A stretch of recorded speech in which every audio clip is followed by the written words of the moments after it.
Today's video is sponsored by the Sika Pull program. It is 2 sessions per week, 10 weeks in length. It's for anyone trying to improve their deadlift, be it weightlifters, powerlifters, athletes, anyone looking for a stronger pull.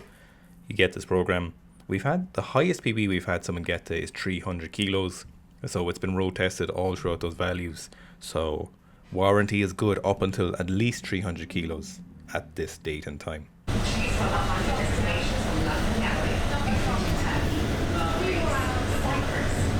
That's my elbow. My rack position is here.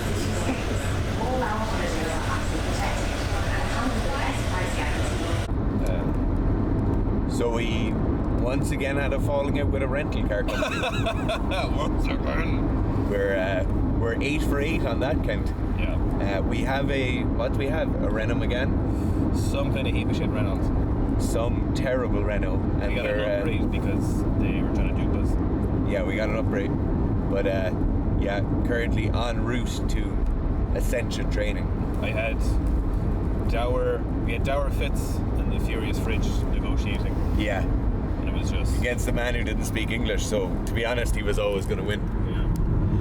So it says speak cameras when we don't see the speaker.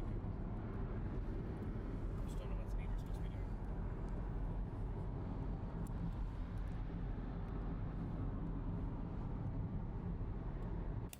Welcome back to a voiceover training vlog. So recently we were in London taking care of a project which we a long time in the running, and it's a long way to go yet, so we'll talk about that more at a later date, but we were working a lot of details with that. These are a couple of sessions.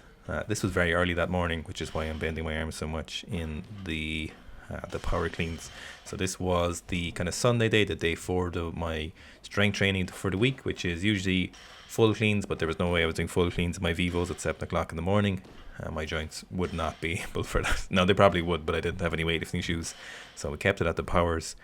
And this is the squat day, and the second day of the squat day in the week, the second day of the row to anywhere, and the second day of the pull day.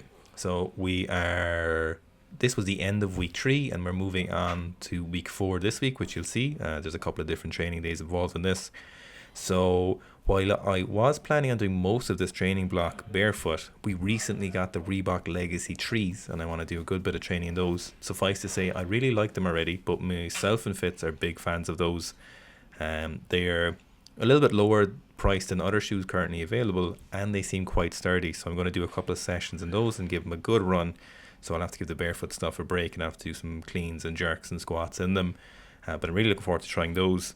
And obviously week 4 day 2, the infamous week 4 day 2, is coming in hot at the end of this week. So I will of course be getting a video of that. And tonight I will be doing the AMRAP on the first day of week 4 on the deadlift program. So I have to AMRAP 170. So take your pick in the comments how many reps you think I'll get. I'd say at the moment I'll get between 10 and 12. Fitz thinks I'm being a little bitch and should be able to get 20. But we will see how that goes. Deadlift feels really good at the moment because I'm not wearing weightlifting shoes and I'm doing actual deadlift technique as opposed to power or clean technique. Thankfully they're very, very similar, my clean technique and my deadlift technique. I'm liking the Vivos again for lifting in. I still prefer barefoot to Vivos, but sometimes it's rude to be barefoot. Ideally I'd be just completely barefoot, but nobody wants you actually barefoot in their gym, like with nothing on their feet. Do they, Fitz? Absolutely not. He's vigorously shaking his head no.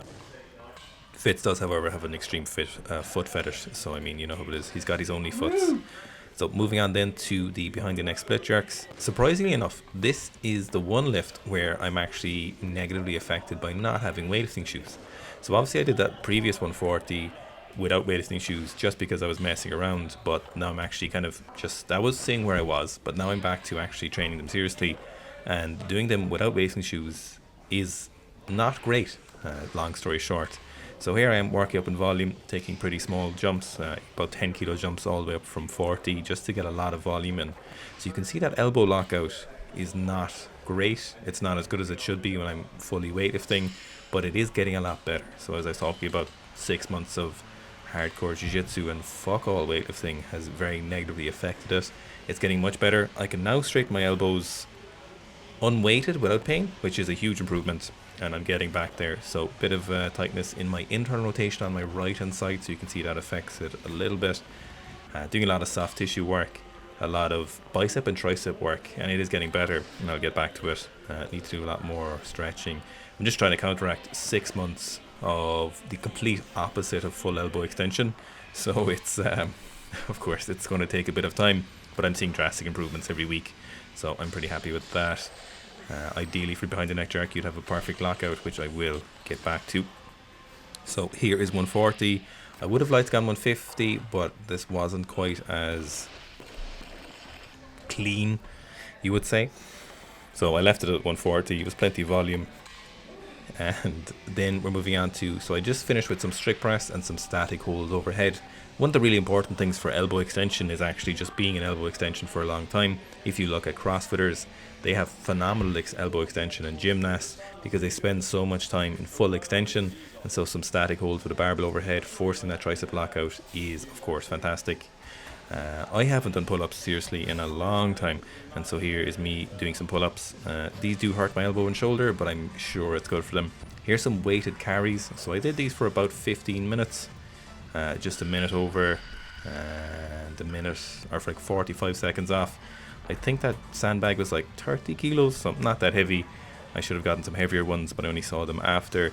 So just did this after training, so obviously doing a lot of conditioning at the moment. Quite enjoy the conditioning work. You feel quote unquote athletic, you might say. And of course then on the day you saw there squatting and deadlifting, I did warm up with my depth jumps and my box jumps. Box jumps weren't that bad in the morning, and they're actually a really good way of warming up properly in the morning, or warming up quickly to get that really intense warm up. It's bad for your jumping, but it's good for a valuable warm up. Fits ideally would be on this training vlog as well, but somebody tore his hamstring rolling. It wasn't me. But you tore my hamstring. That was some weird artifact in the sound there. That wasn't me. So moving on then to the cleans. Obviously the front rack is taking a bit of time to come back, but we're working on it. It gets back. The straps help a lot. Someone was asking last week, is it risky to use straps? And the answer is yes. My answer is yes, it's risky. I don't think you should do it.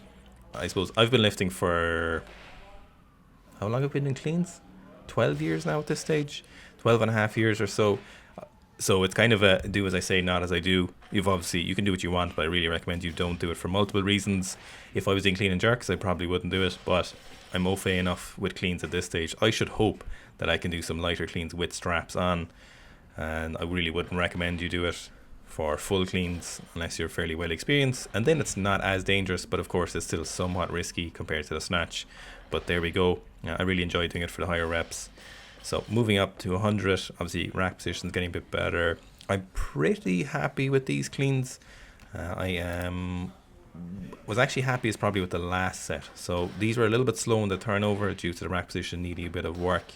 I'm still heavily channeling that Ukrainian technique, so minimal hip extension, lots of upper body engagement, and really quickly under.